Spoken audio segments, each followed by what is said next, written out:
Hello, I'm Matt Reardon, and thanks for watching this Wednesday evening, March 22nd West weather update brought to you by Nutrien Ag Solutions. To start today, I thought I'd show you some of the incredible satellite imagery we saw come out yesterday as the low pressure system deepened off the coast of California, impacted really kind of the Santa Cruz County area, moved up through San Francisco, part of San Jose. A number of wind reports associated with this, but the imagery really impressive for California. This low pressure system developing almost a hurricane-like appearance, such a potent storm. You can see kind of a spinning vortex in the middle of this low pressure system here, just off the surface of the Pacific Ocean, the cloud field there. Almost other tropical characteristics, like an eye wall, almost moving on shore, again in that Santa Cruz area. Unfortunately, in the hills and the mountains above the city there, a number of wind reports, power outages associated with this. Those moved inland through parts of San Jose and some of the terrain on the other side of the valley here. But really incredible imagery from what has been an impressive winter of low pressure systems and atmospheric river events across the West. We have yet another event to add to the library in 2023 here. Another way to view this event is looking at the upper level trough, which moved in off the Pacific Ocean. We really can see that here, this pocket of cold air aloft moving into the west coast of the U.S. That's powering the deepening of that atmospheric low pressure system here that spun up just off the coast of San Francisco. You can see at the beginning of the satellite loop here, that atmospheric river streaming across the bottom of the screen here, bringing rainfall, clouds, snow into California, kind of biased towards Southern California with some of this precipitation.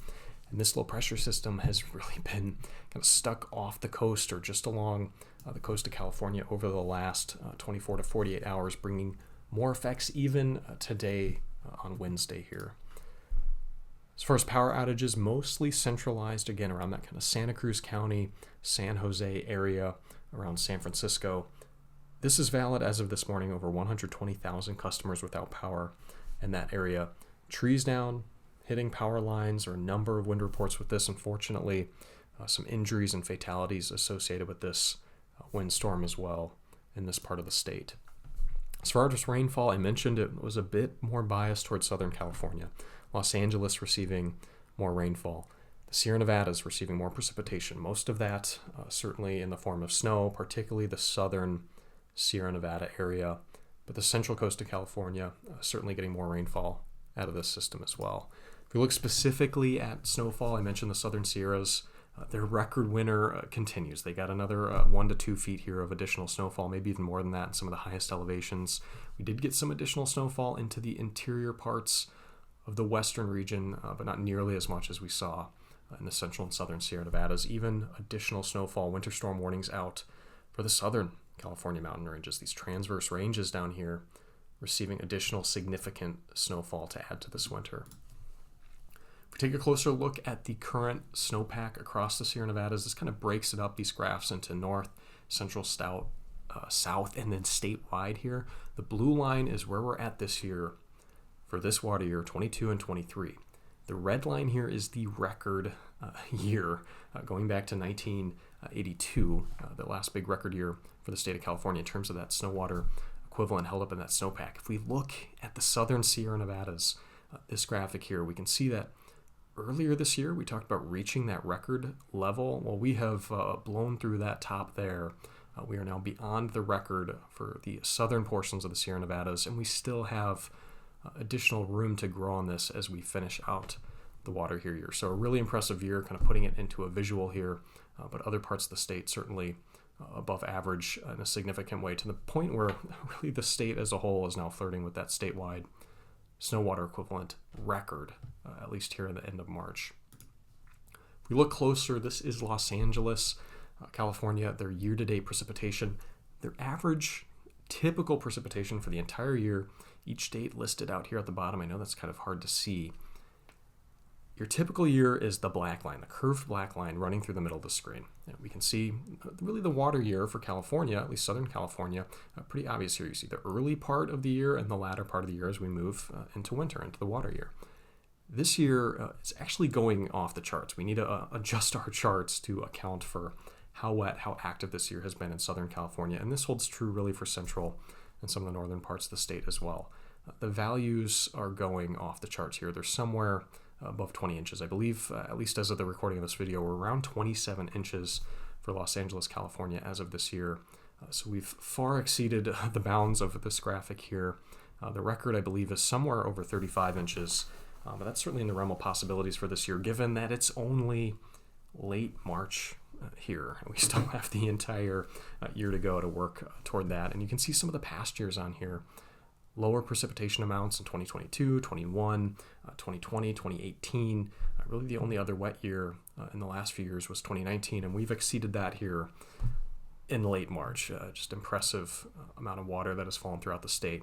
And unfortunately, we're seeing the impacts of this. We see inclement impacts, right, in terms of those wind damages, heavy snowfall, blizzard warnings earlier this year.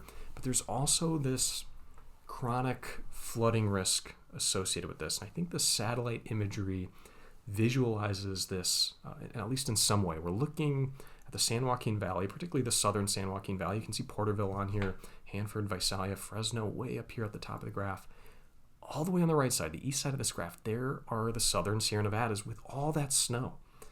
You can see that white coloring in these upper elevations of the Sierra Nevada there, all that snow there, that record snowpack held up in the mountains there.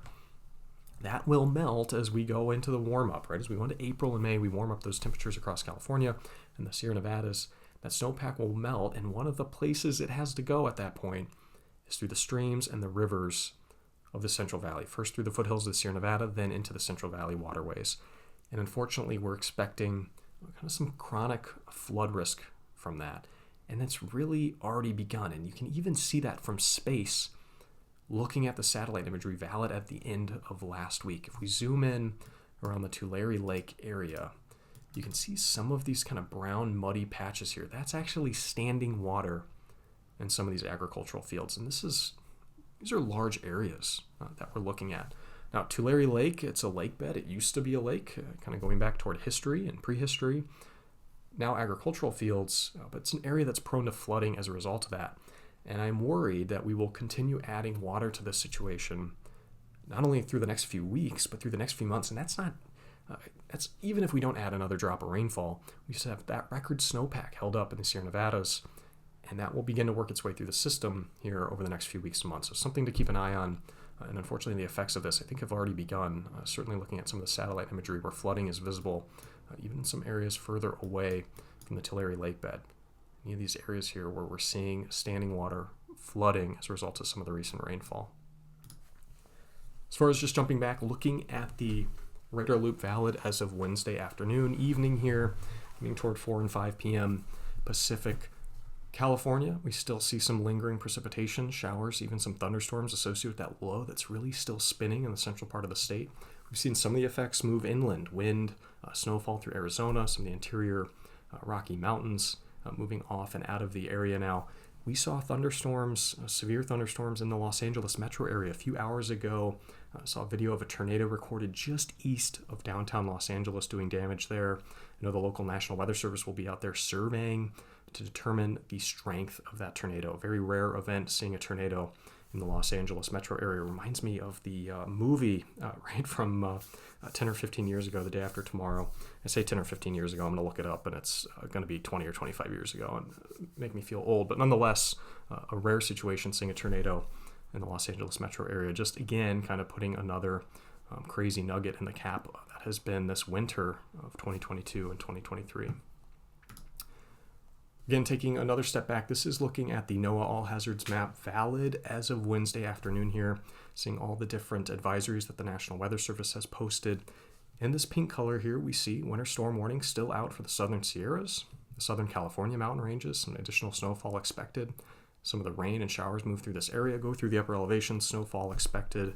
If we look at the North Valley, Sacramento Valley, we do have a frost advisory here that's more toward the weekend, so Saturday morning and Sunday morning, expecting some low temperatures, potentially approaching that 32 degrees Fahrenheit, enough of a concern to put out this frost advisory here, but nothing where we're expecting temperatures well below 32 degrees Fahrenheit, just something to keep an eye on for this weekend.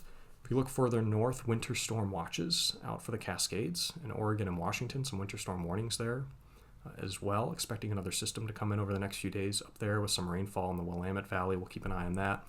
And then some scattered winter weather advisories, winter storm warnings, high wind warnings and advisories out for New Mexico, parts of Colorado, as the system makes its way out of the western region of the U.S. If we shift into the forecast here, I'll make this forecast from the ECMWF valid as of this evening. We can see here early on the system making its way east. We saw those winter storm warnings and advisories out for the western U.S., the interior, Colorado, Rocky Mountains. As we go through Wednesday evening into early Thursday, clearing out some of the precipitation out of California, maybe some lingering showers across the Central Valley or Southern California, nothing too heavy, but we really see this next system coming in through the Pacific Northwest. We're looking now out into Thursday around lunchtime. As the system moves in, more snowfall expected for the Cascades, for the Northern California and Northern Sierras, potentially additional snowfall moving through the northern interior Mountain West or the northern Colorado Rockies. That makes its way through Thursday and Friday, lingering a bit into Saturday, but really winding down, moving off into Wyoming and Montana at that point. A bit of a break in the activity and in the kind of incessant atmospheric river events that it feels like come through every 3 to 4 days here. But unfortunately, as we move into early next week, you'll notice the European model here brings a system down out of the Northeast Pacific, kind of more of that northwest to southeast trajectory, spins a low pressure system off the coast of Oregon here, rather potent storm system here, eventually bringing a plume of moisture, rainfall through the Central Valley, rain and wind along the coast of Northern California, making its way on Tuesday evening through the central coastline with more snow forecast for the central and northern Sierra Nevadas. So we're keeping an eye on the system. We are out all the way into kind of that 5 to 6 day range, so there is potential for this the forecast models to move around a bit in terms of the exact impacts of this. But the European model, the GFS model, both showing a similar solution here with a low pressure system coming out of the northwest, moving toward the southeast, spinning over parts of California, bringing more rainfall and significant snowfall to the upper elevations.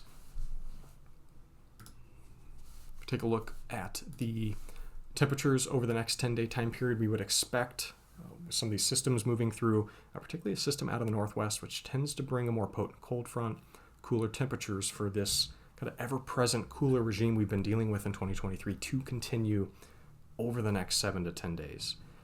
And as a result of that, I think we continue with some potential frost concern for the Central Valley.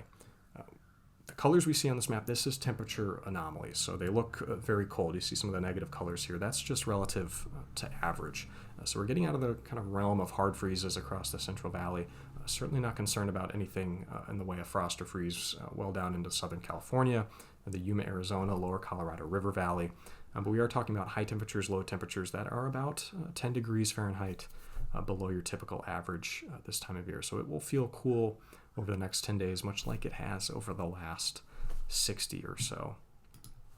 If we look at the rainfall anomalies over the next 10 days from these systems, we would expect with some of these systems targeting the Pacific Northwest for Oregon, the coastal regions and the Cascades to receive more precipitation. Some of this will be falling as snow, where we saw some of those winter storm watches for the Cascades.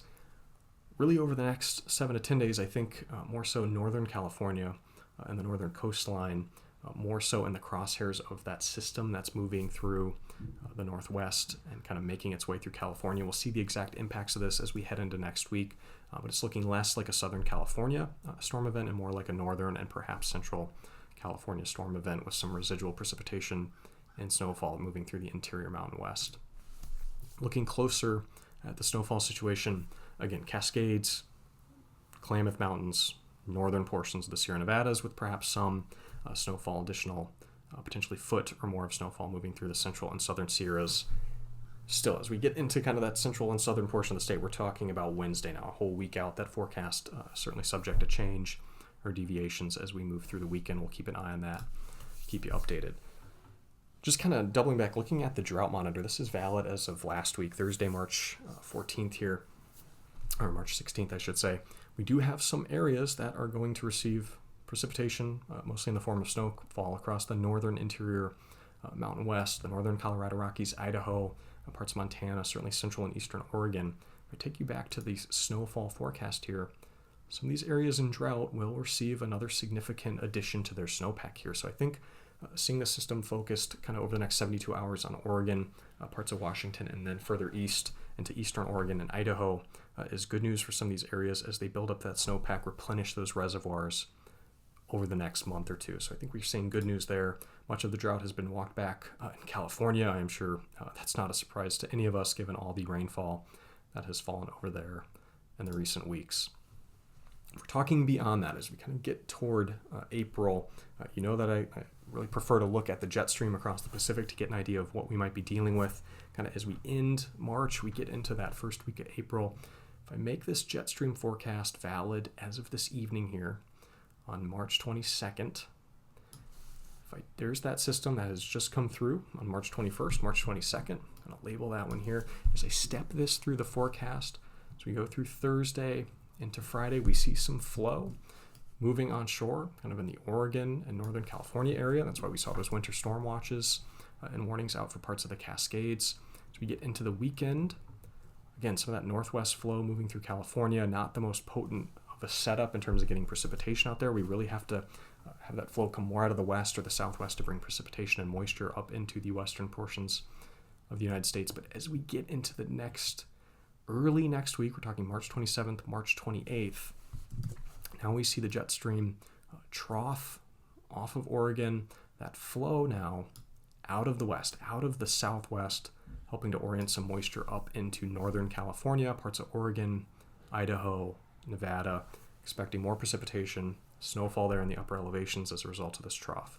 Now, not as much flow across Southern California, at least not early in this forecast. We're talking Tuesday of next week, but it's possible as we go into late Tuesday into Wednesday as this flow becomes more focused across Southern California that we see yet another precipitation event, and we're adding to that year-to-date graphic we saw earlier in the Los Angeles metro area.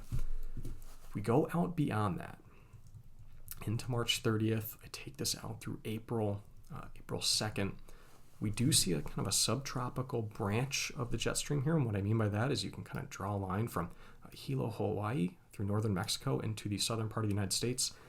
Sometimes we keep an eye on that if it can focus some moisture on California, but this one extended, I think, too far to the south, at least looking at this European ensemble forecast for the jet stream here, valid as of April 3rd. I think we get a break in terms of California precipitation in terms of that early April timeframe.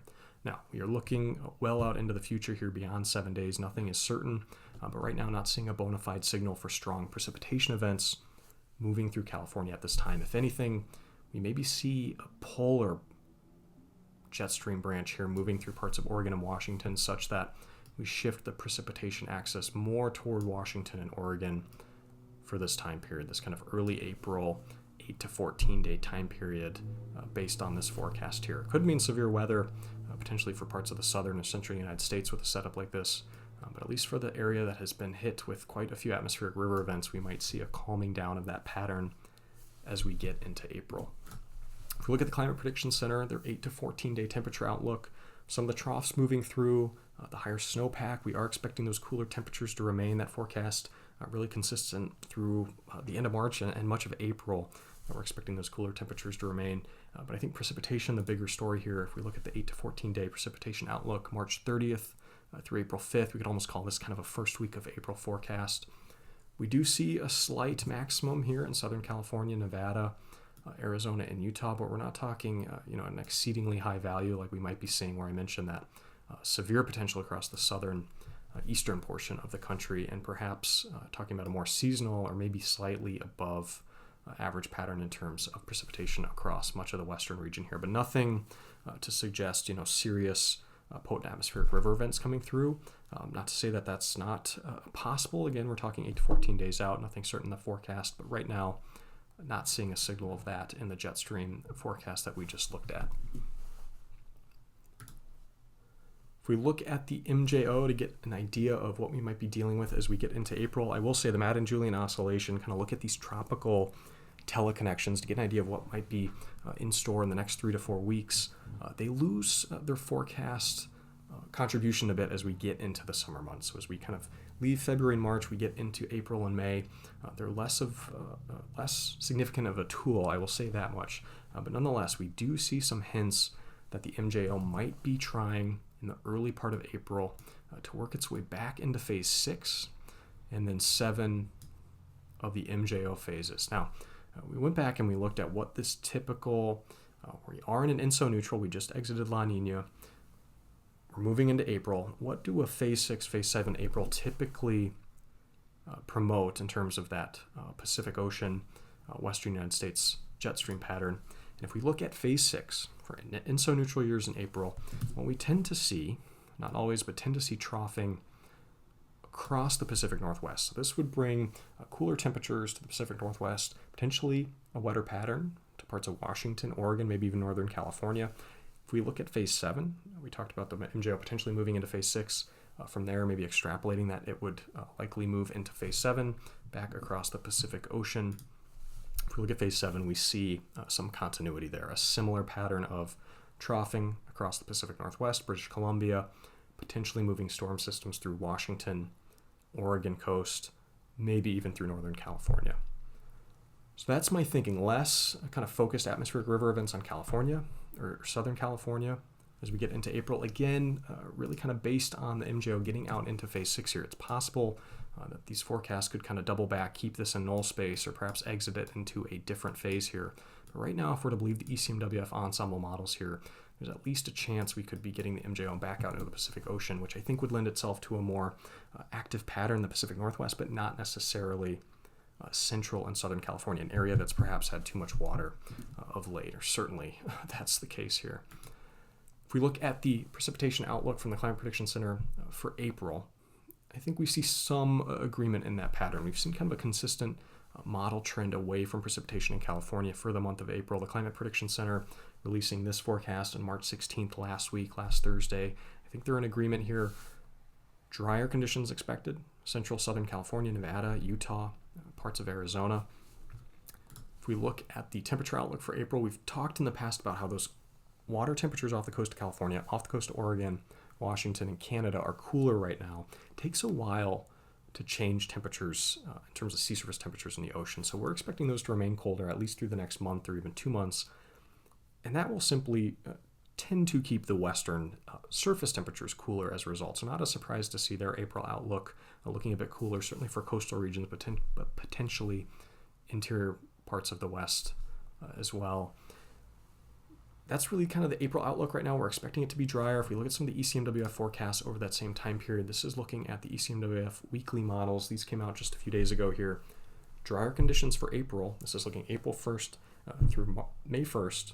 Precipitation anomalies. Drier through California, Nevada, parts of Oregon, the Cascades, even up into Washington as well. So consistency here in terms of the operational models here from the ECMWF, consistency in the Climate Prediction Center, outlook for precipitation in April, and even some MJO support in terms of a drier Nevada, California, Southern California, Arizona area.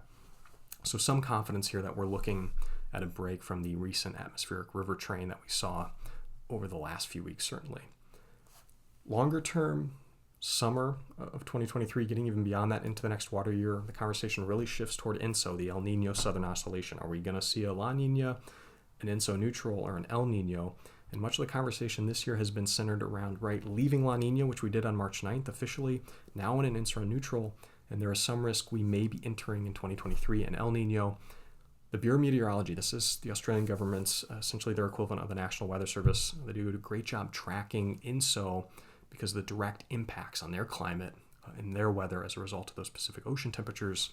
They have us in an El Nino watch, so conditions could say are favorable or more likely than not that we may be entering an El Nino as we go through 2023. You can see some of the forecast models here for those sea surface temperatures.